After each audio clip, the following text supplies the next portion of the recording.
Assalamualaikum warahmatullahi wabarakatuh.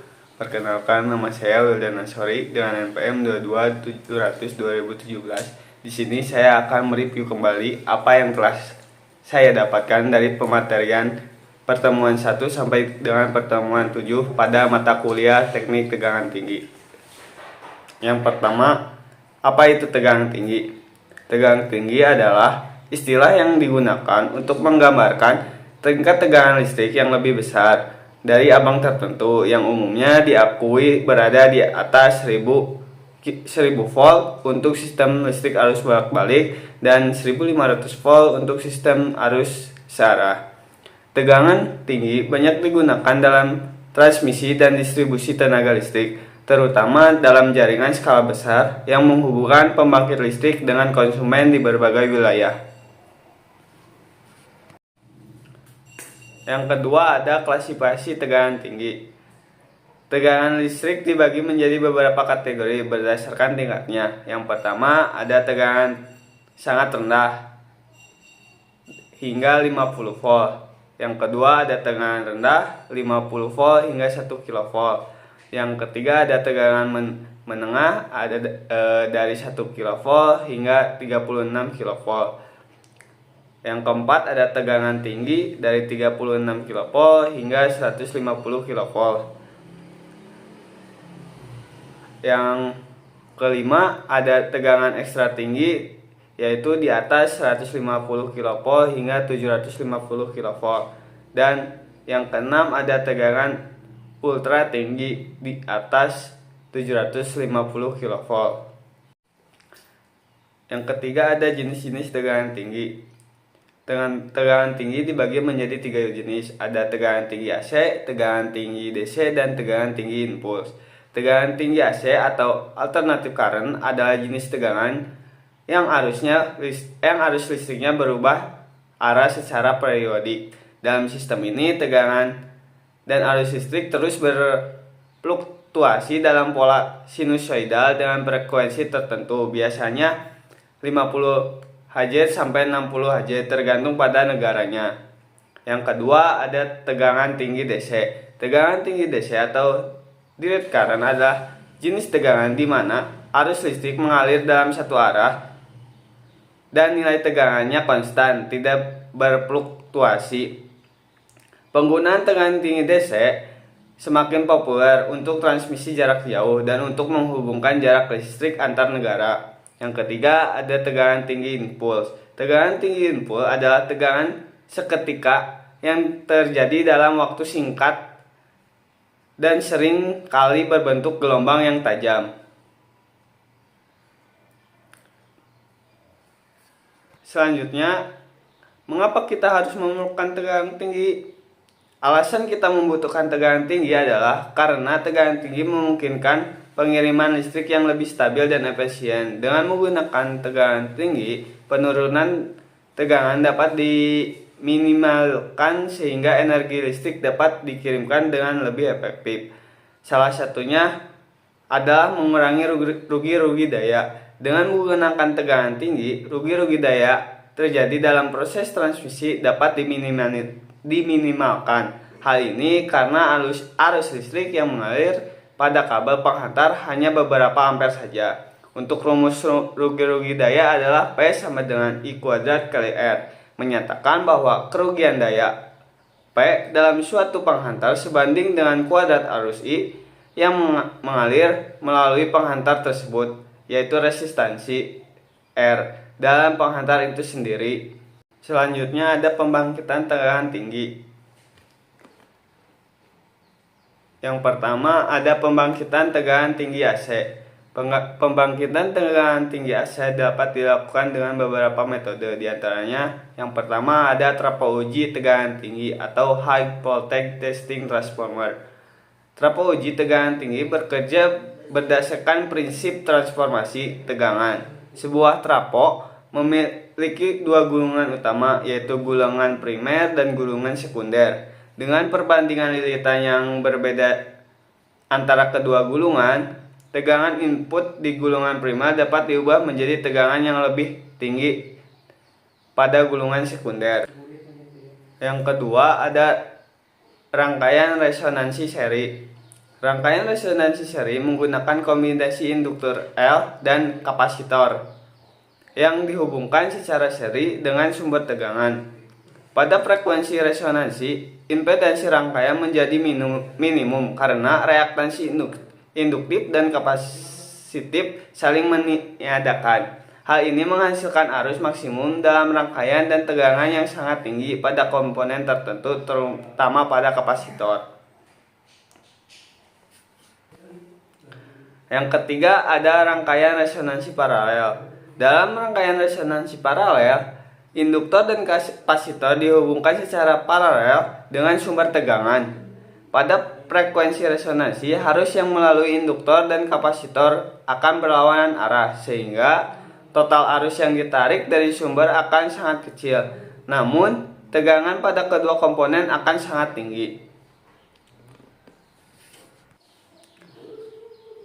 Selanjutnya ada pembangkitan tegangan tinggi DC.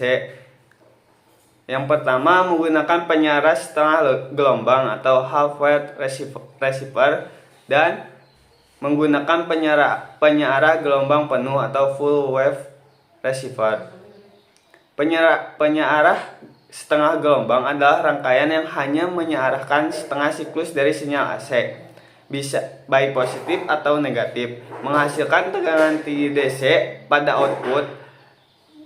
Pada rangkaian ini hanya satu dioda yang digunakan untuk menyiarkan sinyal AC.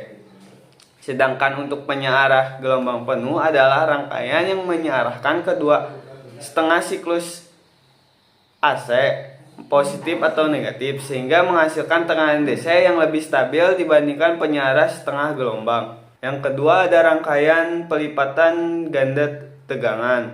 Rangkaian pelipatan tegangan DC, misalnya pengganda tegangan atau voltage multiplier, menggunakan dioda dan kapasitor untuk meningkatkan tegangan DC. Tegangan yang masuk ke rangkaian diubah menjadi tegangan yang lebih tinggi secara berlipat ganda melalui tahap-tahap penumpukan tegangan. Terus yang ketiga ada generator elektrostatik. Generator elektrostatik bekerja berdasarkan prinsip induksi elektrostatik dan pemisahan muatan. Alat ini tidak menggunakan rangkaian elektrostatik, melainkan mekanisme fisik untuk menghasilkan tegangan tinggi. Salah satu contoh yang terkenalnya adalah generator Van de Graaff. Selanjutnya ada pembangkitan tegangan tinggi impuls. Yang pertama menggunakan rangkaian pembangkitan tegangan impuls satu tingkat atau single phase impulse generator. Rangkaian satu tingkat pembangkitan tegangan impuls adalah rangkaian sederhana yang terdiri dari sebuah kapasitor yang diisi hingga tegangan tertentu, kemudian dilepaskan secara mendadak melalui sebuah percikan atau gap atau saklar yang dihubungkan dengan rangkaian beban. Tegangan impuls dihasilkan saat kapasitor melepaskan muatannya. Yang kedua ada rangkaian pelipatan ganda tegangan impuls. Rangkaian pelipatan ganda tegangan impuls adalah sistem yang terdiri dari beberapa tingkat rangkaian pembangkit impuls sederhana, di mana setiap rangkaian digunakan untuk memperbesar tegangan secara bertahap. Tujuannya untuk menghasilkan tegangan impuls yang lebih tinggi daripada yang biasanya dihasilkan oleh satu tingkat pembangkit. Selanjutnya ada proses kegagalan bahan isolasi. Yang pertama ada kegagalan elektrik pada bahan isolasi gas. Bahan isolasi gas sering digunakan karena memiliki kemampuan isolasi yang baik pada tekanan tertentu dan kemudahan penggunaannya. Contohnya yaitu udara, SF6, dan gas lain seperti CO2 dan nitrogen. Kegagalan dielektrik pada bahan isolasi gas terjadi ketika gas yang digunakan sebagai isolasi tidak mampu menahan medan listrik yang diterapkan, sehingga menyebabkan aliran arus listrik melalui gas. Berikut adalah beberapa mekanisme dan penyebab kegagalan elektrik pada bahan isolasi gas.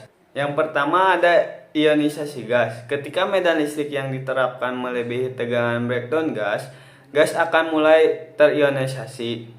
elektron-elektron bebas dan ion akan terbentuk yang dapat menyebabkan terjadinya loncatan listrik atau discharge di dalam gas. Yang kedua ada efek corona, terjadi ketika medan listrik cukup kuat di sekitar permukaan konduktor atau bahan isolasi untuk menyebabkan pelepasan listrik di dalam gas tanpa menyebabkan kegagalan total.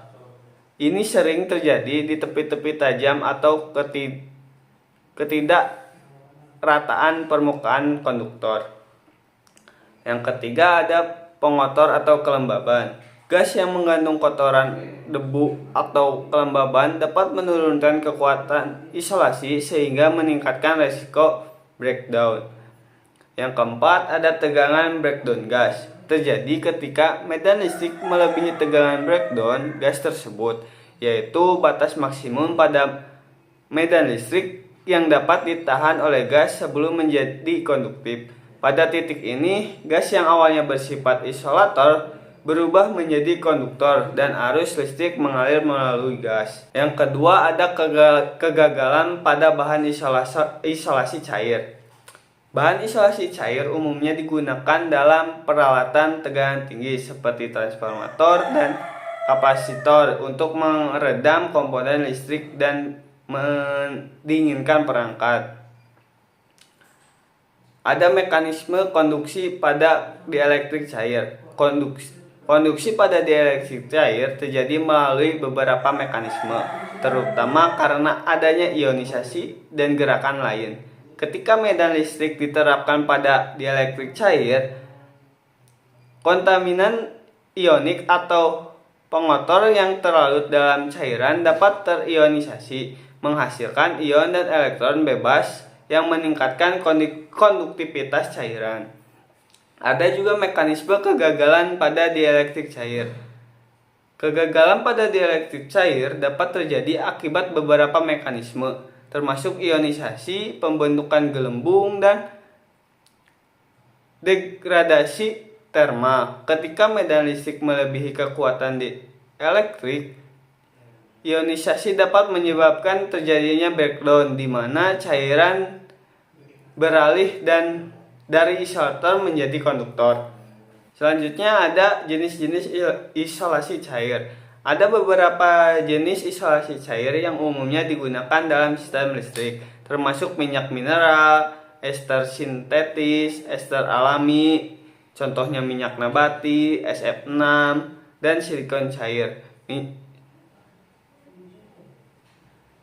Minyak mineral adalah yang paling umum dan berfungsi sebagai isolator sekaligus pendingin dalam transformator, meskipun rentan terhadap degradasi.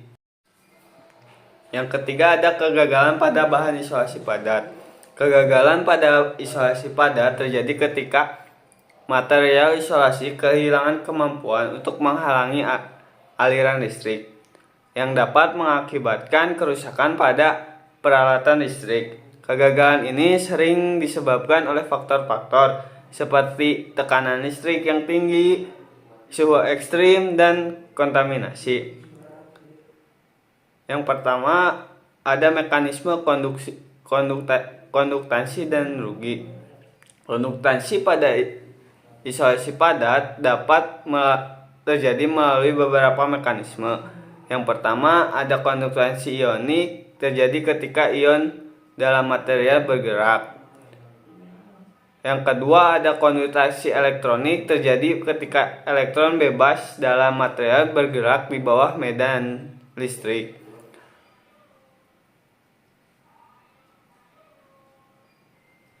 Yang ketiga ada rugi daya, terjadi akibat efek dieelektrik, di mana sebagian energi listrik diserap dan dikonversi menjadi panas, sehingga menyebabkan kenaikan suhu yang dapat merusak isolasi. Yang kedua ada proses kegagalan pada isolasi padat. Proses kegagalan pada isolasi padat biasanya dimulai dengan penuaan material, di mana material mengalami degradasi akibat paparan suhu tinggi atau radiasi. Yang ketiga ada jenis bahan isolasi padat. Beberapa jenis bahan isolasi padat yang umum digunakan dalam aplikasi kelistrikan meliputi karet yang elektrik dan kelembaban, ada PVC yang tahan terhadap bahan kimia dan kelembaban, ada silikon yang fleksibel dan tahan terhadap suhu ekstrim, serta mika yang terkenal karena kekuatan dielektriknya yang sangat tinggi dan ketahanan terhadap suhu. Cukup sekian pembahasan yang dapat saya sampaikan. Mohon maaf apabila ada kesalahan pengucapan ataupun apapun. Terima kasih. Wassalamualaikum warahmatullahi wabarakatuh.